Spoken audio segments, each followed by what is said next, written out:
Alright, so welcome po sa ating panibagong vlog mga kahambol.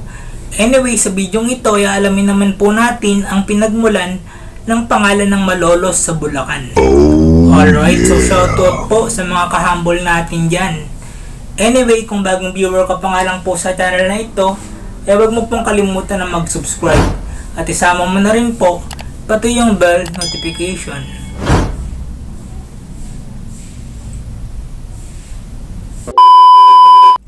Alright, so based on my own research po mga kahambol, ang pangalan daw po ng Malolos sa Bulacan ay nagmula sa salitang paluslos na nangangahulugang paibaba dahil di umano sa pagdaloy o pag-agos ng tubig nito mula sa ilog patungo sa mga kalapit bayan.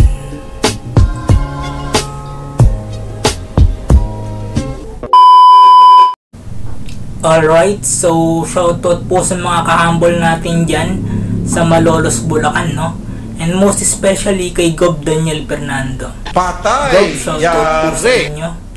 Well, anyway, sana po ay may natutunan po tayo sa topic na ito. At kung nagustuhan nyo nga po ang video ito, ipaklik na lang po ako ng like button sa ibaba.